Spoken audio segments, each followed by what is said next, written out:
systematically disconnected her from everyone. The old brownstone stood exactly as she remembered, though the neighboring buildings seemed somehow different, freshly painted in some places, strategically dilapidated in others. Wind chimes on Aunt Harriet's porch sang their familiar melody, the only welcome sound in a strangely quiet street. "Cassie?" Aunt Harriet's voice cracked with emotion as she opened the door, her eyes widening at the soaked figure on her doorstep. "My God, you're soaked through! Come in," she urged, pulling Cassandra inside with surprising strength. The smell of cinnamon and cloves wrapped around Cassandra like a familiar blanket as she stepped into the warmth of her aunt's home. New curtains hung in the windows, positioned strategically, as if to allow someone to look out without being seen from the street. Steam rose from the mug of tea Aunt Harriet pressed into her trembling hands, the older woman's eyes examining her niece's face with a mixture of relief and poorly disguised alarm. "You didn't tell him where you were going, did you?" Cassandra shook her head, sipping the hot liquid that burned her throat, but somehow didn't warm the ice that had settled in her chest over years of Peter's subtle cruelty. "He doesn't know I have any family left. He thinks you moved to Arizona years ago." The guest room remained exactly as she remembered, down to the patchwork quilt her grandmother had made, though she couldn't help but notice the new deadbolt on the window. Outside, a black sedan drove slowly past the house, its tinted windows reflecting the streetlights. The neighborhood's changed some air that tasted of approaching autumn, and something else she couldn't quite identify, a tension that seemed to vibrate between the buildings. Her attention caught on a man across the street, watching her with undisguised interest. The man's gaze lingered a moment too long before he turned away, disappearing into a sleek black car identical to the one she'd seen the night before. When she mentioned it to Aunt Harriet, the older woman's lips thinned to a tight line. Walking the familiar streets of her childhood should have brought comfort, but instead, Cassandra felt eyes tracking her movements from behind curtains and store windows. Corner shops, she remembered, had transformed into upscale cafes and boutiques. A group of men outside the local barbershop fell silent as she passed, their conversation resuming only when she turned the corner, the weight of their stares pressing against her back. Cassandra quickened her pace, memories of Peter's surveillance merging with this new, undefined threat. Bellini's restaurant stood at the corner of Maple and Fifth, its tastefully weathered exterior suggesting decades of history despite having opened just 4 years ago, according to the small plaque beside the door. Crystal chandeliers visible through the windows cast prismatic light across white tablecloths. The maitre d' assessed Cassandra with calculating eyes when she asked about her aunt, his stance shifting subtly from dismissive to attentive when Harriet's name left her lips. "Wait here," he instructed, disappearing through a door marked private. The kitchen bustled with controlled chaos, chefs moving with military precision under the watchful eye of a tall woman whose authority radiated from her like heat. Aunt Harriet beamed at the sight of her niece, quickly introducing her to the stern-faced woman. Beth's inspection was thorough and unnerving, her eyes traveling from Cassandra's face to her hands, as if assessing her value like merchandise. "We need someone for the private dining rooms upstairs," she finally said, her voice carrying a hint of an accent Cassandra couldn't place. "Private rooms?" Cassandra asked, glancing at her aunt, who suddenly seemed fascinated with the arrangement of herbs on her cutting board. Beth's smile didn't reach her eyes as she gestured toward a narrow staircase at the back of the kitchen. The second floor of Bellini's was another world entirely. Plush carpets muffled their footsteps as Beth led her down a hallway lined with heavy wooden doors, each bearing only a small number in gold. "These are for our special guests," Beth explained. Beth handed Cassandra a black dress still wrapped in plastic, the designer label making her eyes widen. "You'll start tonight," she stated, offering no room for negotiation. 7 sharp. Wear your hair up and no perfume. Our guests prefer subtlety. Walking home, Cassandra felt a chill despite the warm afternoon sun. Something about Beth's demeanor and the hushed opulence of those upstairs rooms stirred memories of how Peter had slowly isolated her from her world. Yet the prospect of steady income was too tempting to refuse. She spotted the black sedan again, parked half a block from Aunt Harriet's house, its engine idling. As she drew closer, the driver, a broad-shouldered man with close-cropped hair, stepped out and opened the back door with practiced efficiency. A man emerged from the back seat, his movements fluid and unhurried. Tall and lean, dressed in an impeccably tailored suit that whispered of wealth rather than shouting it. His eyes found hers immediately, as if he'd been waiting for her approach. "Cassandra Hayes," he said, her name in his mouth not a question but a confirmation. "I've been looking forward to meeting you. I'm William. I own the neighborhood, including your aunt's house, and Bellini's, where I understand you'll be working." The way William said "own the neighborhood" sent a cold ripple down Cassandra's spine. Not a figure of speech, but a statement of absolute fact. His smile never reached his eyes as he extended his hand, the gesture both invitation and command. "I make it a point to welcome newcomers personally," he continued, his voice carrying the smooth cadence of someone accustomed to being obeyed. His grip was firm but not aggressive when she reluctantly shook his hand, his skin surprisingly warm against her chill fingers. Something behind his carefully constructed facade flickered when he noticed the fading bruise on her wrist, partially concealed by her sleeve. His expression shifted momentarily, before settling back into practiced neutrality, but not before Cassandra caught a flash of genuine anger. That evening at Bellini's, Cassandra learned the true nature of the establishment as she served private rooms filled with impeccably dressed men, conducting business in hushed tones. Conversations abruptly halted when she entered, resuming only after she departed. The man in room 3 never looked up from his papers when she brought his whiskey, but as she turned to leave, his words stopped her. "If he finds you, I can make him disappear." Her blood froze as she realized he wasn't speaking to his companions, but directly to her. William occupied room 1, the largest of the private dining areas, holding court with an assortment of people who seemed to represent every corner of Philadelphia's power structure. Politicians, police officers, business owners, all deferring to him with unmistakable respect, tinged with fear. He beckoned her over as the night progressed, introducing her to his associates with a proprietary air that made her skin crawl, yet simultaneously offered a strange sense of protection. "Cassandra is Harriet's niece," he explained, his hand resting lightly at the small of her back. The weight of William's attention followed her throughout the evening, his eyes finding her across crowded rooms with unsettling consistency. When she dropped a glass, shattering it against the hardwood floor, she froze in terror, memories of Peter's rage at such mistakes flooding back. Instead of anger, William appeared beside her with surprising speed, waving away the approaching manager. "Leave it," he commanded, his voice quiet but brooking no argument. To Cassandra he murmured, "Not everyone punishes accidents, Cassandra." The implications of his words, that he knew about Peter, about her past, left her speechless as he guided her away from the broken glass. His hand on her elbow was gentle, but she felt the unmistakable weight of ownership in his touch. Walking home that night, Cassandra noticed 2 men trailing at a discreet distance, maintaining the same pace. When she quickened her steps, they matched her. When she slowed, they adjusted accordingly. Their presence, oddly enough, felt more like an escort than a threat. Aunt Harriet was waiting up despite the late hour, her worried expression easing slightly at the sight of her niece returning safely. "How was your first night?" she asked, careful neutrality in her voice betraying her awareness of Bellini's true nature. "William knows about Peter," Cassandra stated flatly, watching her aunt's reaction carefully. Harriet's shoulders slumped slightly. "Confirmation enough. How long has he been watching me? How does he know about the bruises? About why I left?" The kitchen clock ticked loudly in the silence that followed, marking the seconds before Aunt Harriet finally spoke. "I called an old friend when you showed up on my doorstep. Word travels fast in this neighborhood, especially to him. Nothing happens here without William knowing." Cassandra felt the walls of her new sanctuary contract around her, the realization that she had fled one man's control only to land in the territory of another, making her breath catch painfully in her chest. "What does he want from me, Aunt Harriet?" "I protect what's mine," William stated simply the next evening, appearing beside Cassandra at the service station as she prepared a tray of drinks. His proximity sent a conflicting shiver of fear, and something more disturbing, safety, through her veins. The following weeks established a routine: evenings at Bellini's, days spent cautiously exploring her reclaimed freedom, always under the watchful eyes of William's men who maintained a respectful distance. Their presence became a paradoxical comfort, a shield against the specter of Peter's return.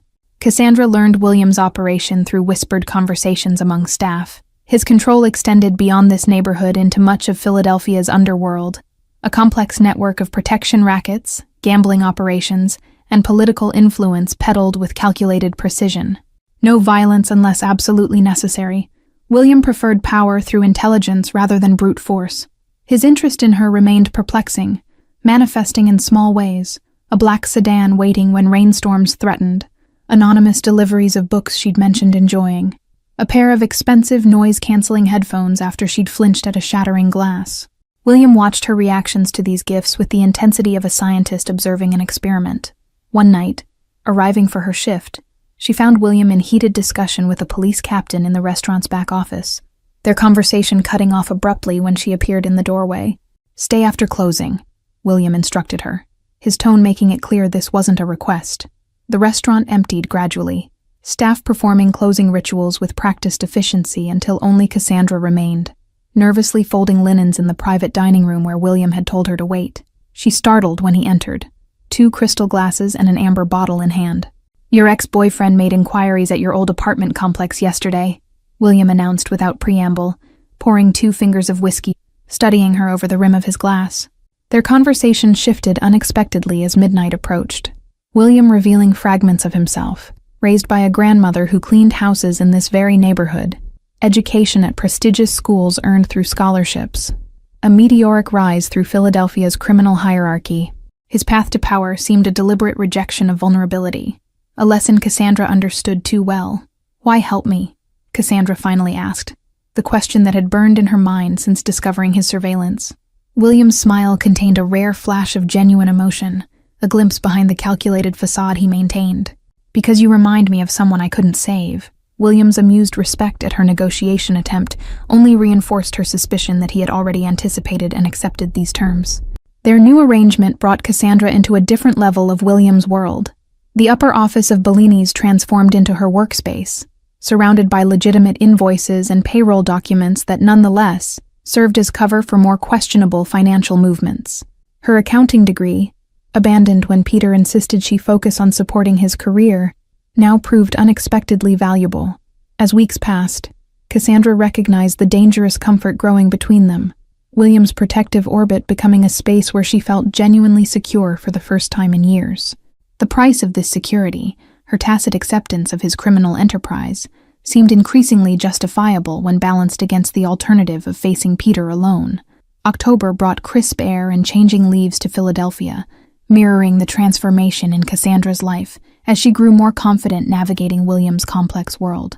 The restaurant staff now treated her with deferential respect, recognizing her elevated position within their employer's hierarchy. Her workspace expanded to include oversight of 3 more legitimate businesses: a laundromat, a car service, and a small property management company, all serving as effective fronts for William's less legal operations. Cassandra maintained her ethical boundary by focusing exclusively on the legitimate side, though the artificial separation grew increasingly transparent. Weekly dinners with William became routine, ostensibly to discuss business, but evolving into intellectual sparring, matches that left her both exhilarated and unsettled. His mind worked in fascinating patterns, strategic, 10 steps ahead, yet capable of surprising emotional insight that contradicted his ruthless reputation. "Power and protection are different sides of the same coin," William observed during one such dinner, examining the ruby-colored wine in his glass with critical appreciation. "The difference lies entirely in how they're wielded, and toward what purpose." Aunt Harriet remained cautiously supportive, though concern shadowed her eyes whenever William's name entered their conversations. "He's different with you," she admitted reluctantly one Sunday morning, while they prepared breakfast together. "I've never seen him genuinely interested in anyone before. It's both promising and worrying." On a rare day off, Cassandra ventured beyond William's territory to a downtown shopping district, savoring the anonymity of crowds and the absence of watchful eyes. The sensation of true independence felt intoxicating after months under constant observation. The boutique saleswoman's friendly chatter about an upcoming neighborhood festival provided delightful normality, a conversation devoid of hidden meanings or power dynamics. Cassandra purchased a deep green sweater, imagining a life where such simple interactions were commonplace rather than exceptional. Reality intruded harshly as she exited the shop, her gaze colliding with a horrifyingly familiar face across the street. Peter, emerging from a coffee shop, his attention momentarily directed toward his phone. Panic froze her mid-step, the shopping bag slipping from suddenly numb fingers. Peter looked up, his expression shifting from casual distraction to predatory recognition with chilling speed. Cassandra's feet finally responded to her brain's desperate commands, carrying her into the nearest crowd, as her heart thundered painfully against her ribs. The protective bubble of William's territory now seemed miles away as she navigated unfamiliar streets, constantly glancing over her shoulder. Peter's voice called her name from somewhere behind, the sound striking terror through her core more effectively than any weapon. Ducking into an alleyway proved disastrous, a dead end trapping her between brick walls as Peter's footsteps approached with deliberate slowness. His face had always been handsome in conventional ways that masked the cruelty beneath, now openly displayed in his triumphant smile. "Found you," he said simply, blocking the alley's exit with his body, hands casually tucked into jacket pockets, as though they were meeting for a planned date. "You've made this much more difficult than it needed to be, Cass." Before he could advance further, a black sedan screeched to a halt at the alley entrance, two of William's men emerging with efficient purpose. Peter's confusion at the interruption quickly morphed to alarm as they positioned themselves between him and Cassandra. The men said nothing, their stance and unwavering attention communicating all that was necessary. Peter retreated a step, then another, his expression cycling through anger, calculation, and finally reluctant withdrawal as he recognized the implicit threat. Cassandra's relief at the intervention mingled with disturbing realization. William's surveillance had never truly ceased, merely become less obvious at her request. The knowledge that her movements remained monitored stirred invasion of privacy. "He'll come back," William stated without emotion later that evening, his fingers steepled before him as they sat in his private office above Bellini's. The space reflected his personality, elegant but functional. Power disguised as taste stripped away her carefully constructed sense of security. Peter's reappearance had reignited old terrors, phantom pains from healed bruises flaring at the mere sight of him. "Peter doesn't abandon what he considers his," she confirmed, hating the tremor in her voice, but unable to suppress it. 5 years of gradually increasing control, isolating me from friends, monitoring my calls, accidentally breaking things I loved when displeased.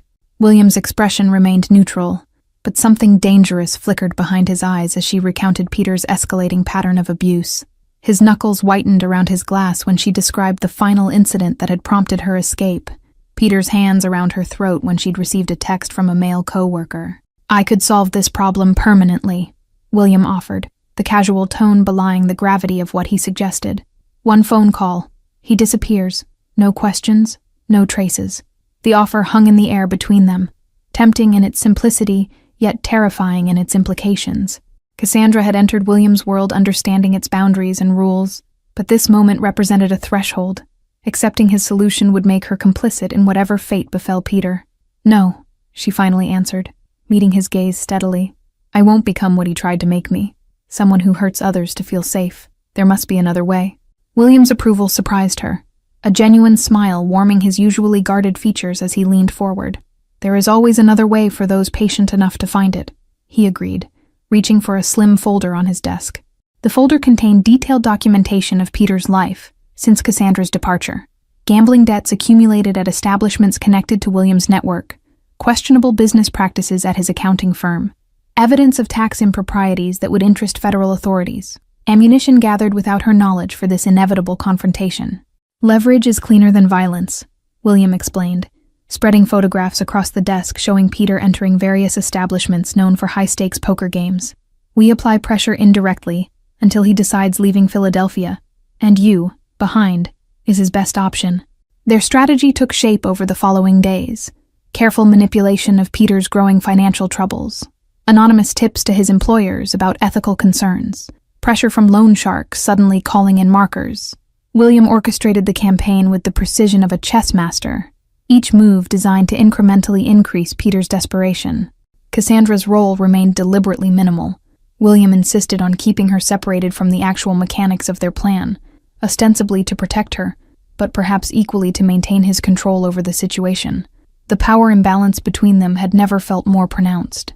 A week into their campaign, Peter attempted direct contact, appearing outside Bellini's after closing, clearly intoxicated and belligerent. William's men intercepted him before he could enter, the confrontation visible through the restaurant's front windows as Cassandra watched with her heart in her throat. The following morning brought unexpected development. A formal restraining order delivered to Aunt Harriet's house, filed by William's attorney on Cassandra's behalf, using evidence she hadn't known existed, photographs documenting her old injuries, medical records she'd never authorized releasing, witness statements from former neighbors. William had crossed another boundary without consultation, the protective gesture simultaneously comforting and disturbing in its presumption. His resources and connections had accomplished in days what might have taken her months, yet the ease with which he'd accessed her private medical history sent a chill through her. "We need to establish boundaries," Cassandra stated firmly, facing William across his desk the following evening, her voice steadier than her nerves. The restraining order had triggered an overdue conversation about the parameters of their arrangement. William's expression remained neutral, though something like respect flickered in his eyes at her confrontation. "I acted to protect you," he responded, his tone lacking the defensiveness Peter would have displayed when challenged. Their negotiation stretched into hours, evolving from tense disagreement to thoughtful exchange as they redefined their alliance. William conceded to consult her before taking actions on her behalf, while Cassandra acknowledged her need for his protection against Peter's escalating threats. The compromise felt like genuine progress, William treating her as a partner rather than a possession, her autonomy respected even within the confines of their unorthodox relationship. The subtle shift in power dynamics between them promised a foundation less built on control and more on mutual respect. Peter's response to their campaign proved more erratic than anticipated. Instead of retreating under pressure, he became increasingly reckless.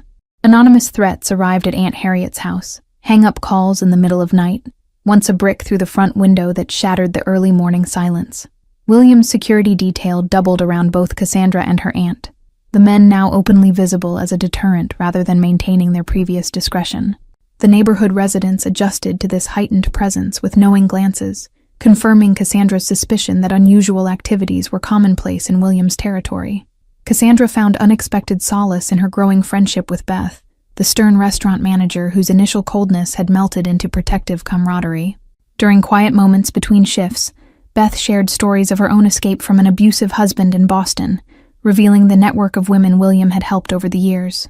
"He builds sanctuaries, not prisons," Beth explained, expertly chopping vegetables in Bellini's kitchen long after closing. "The difference is subtle but critical. He creates spaces where broken people can rebuild themselves without fear."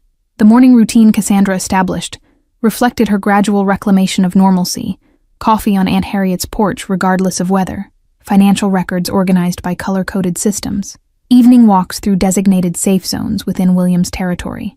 These small rituals of independence served as anchors in the storm of Peter's escalating threats. William's network extended further than Cassandra had initially realized, his influence reaching into city government, where a sympathetic judge expedited paperwork for stronger legal protections. The restaurant's regular clients included detectives who, coincidentally, increased patrols near Aunt Harriet's home, their silent acknowledgement of William when dining at Bellini's speaking volumes about the complex ecosystem of power in Philadelphia.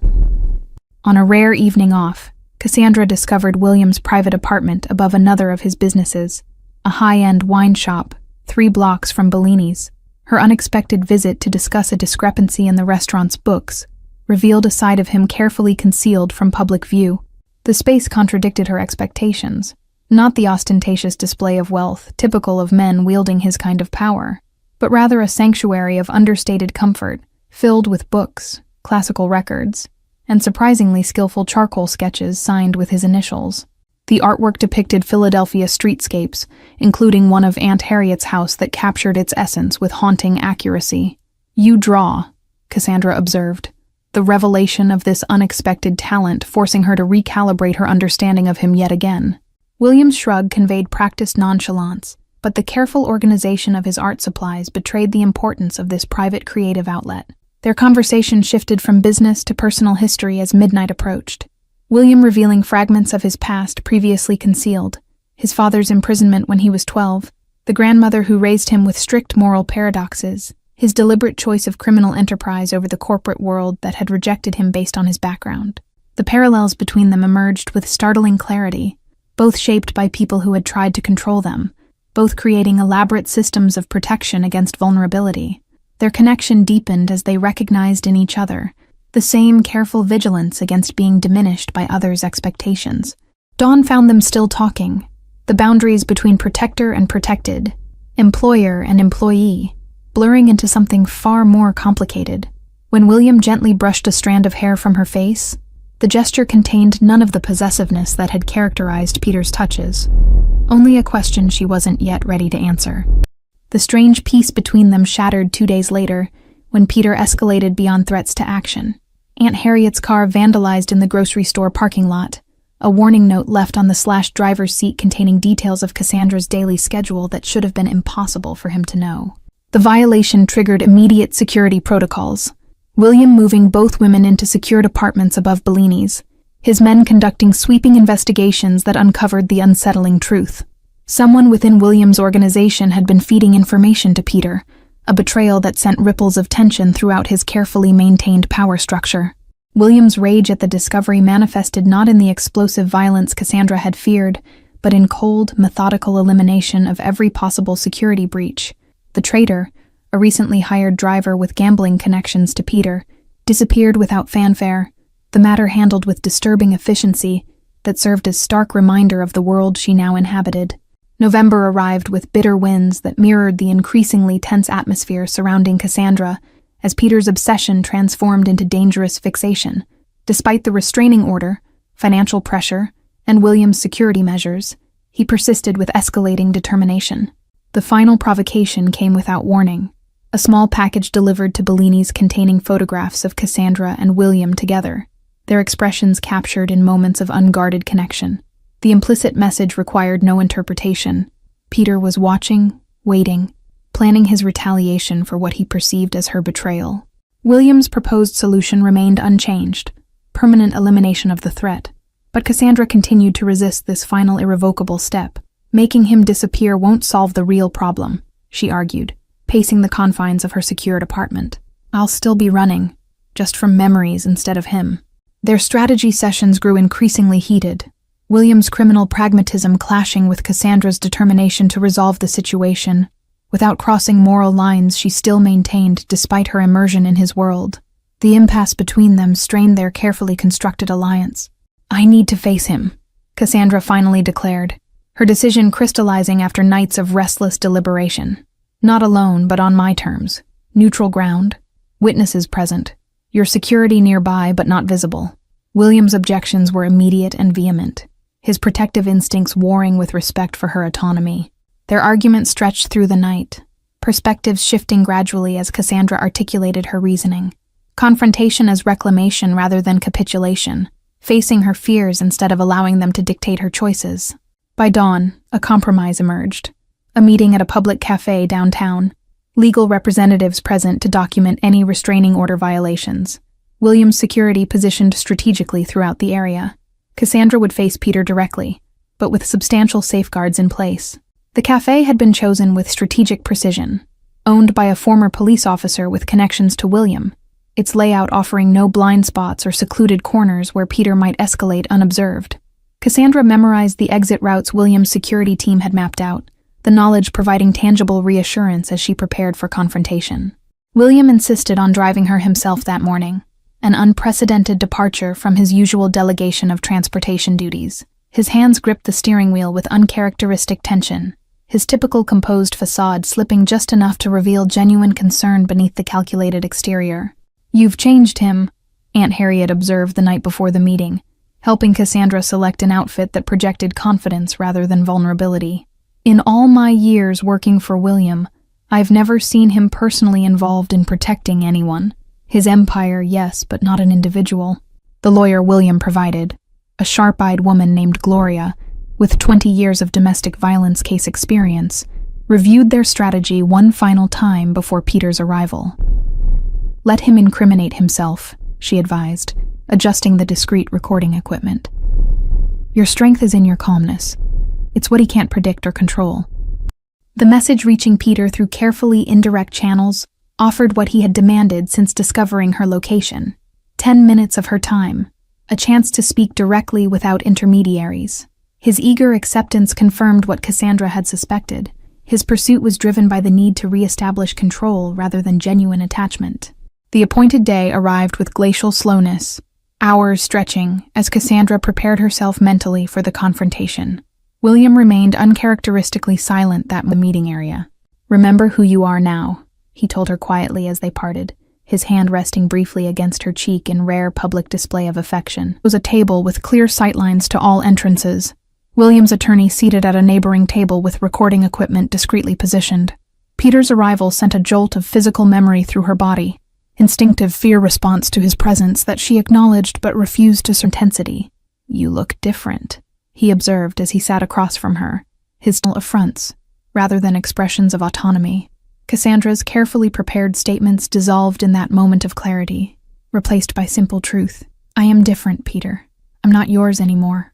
I never really was, though both of us pretended otherwise." Peter's facade cracked at her direct challenge, his carefully cultivated charm giving way to the controlling rage that had always lurked beneath. "That mobster thinks he owns you now," he hissed, leaning forward with fingers clenched around his coffee cup.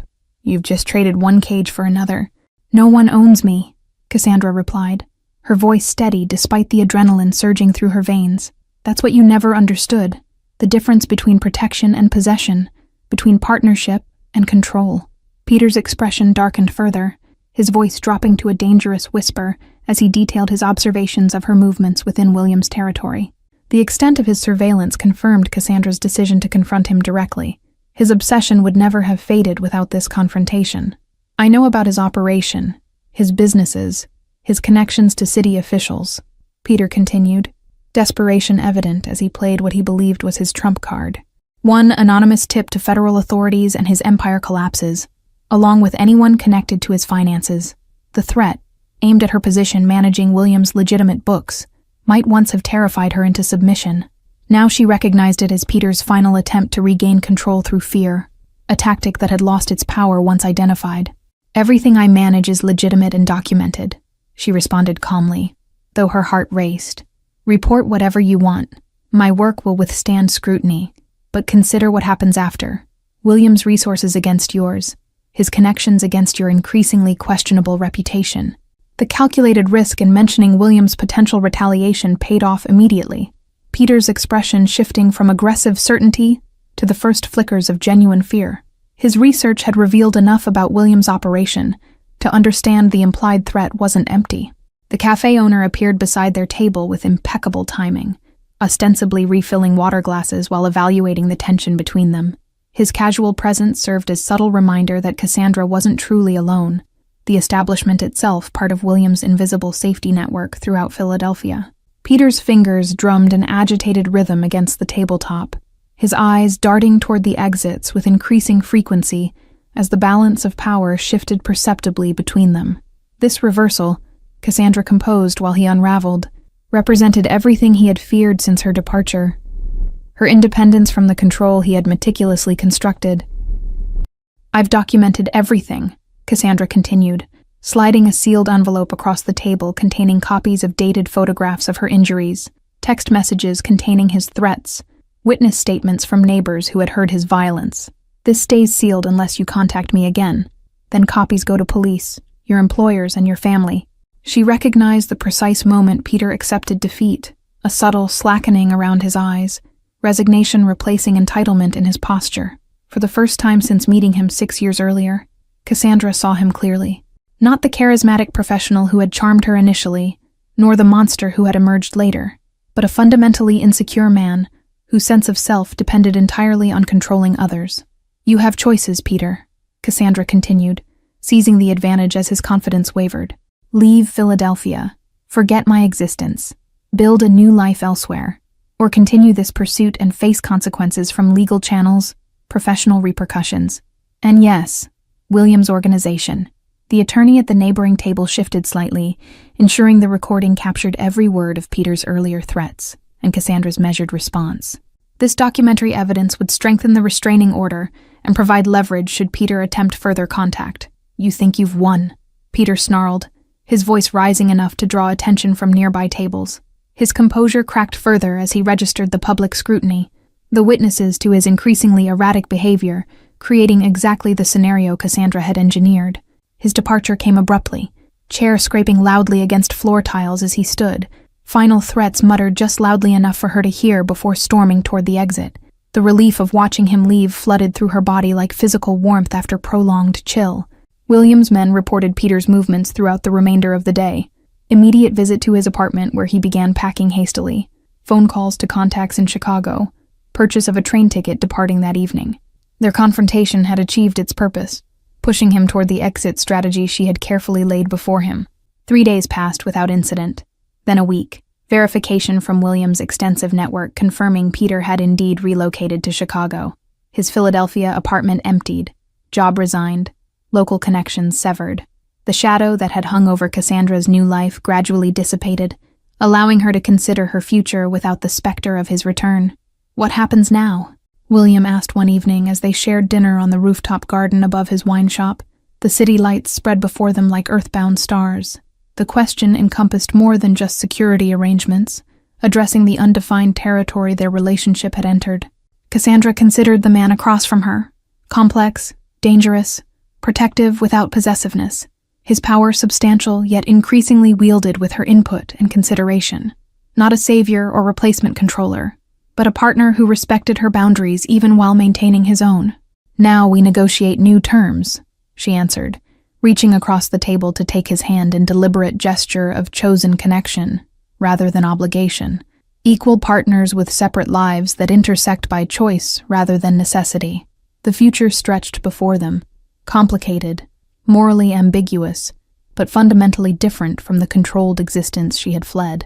William's world offered protection without imprisonment, connection without ownership, power shared rather than imposed, an imperfect freedom, but freedom nonetheless. Thank you all for following this story. If you're enjoying it, write in the comments where you're watching from, and don't forget to like, subscribe, and share the video, as your support is important for me to continue here.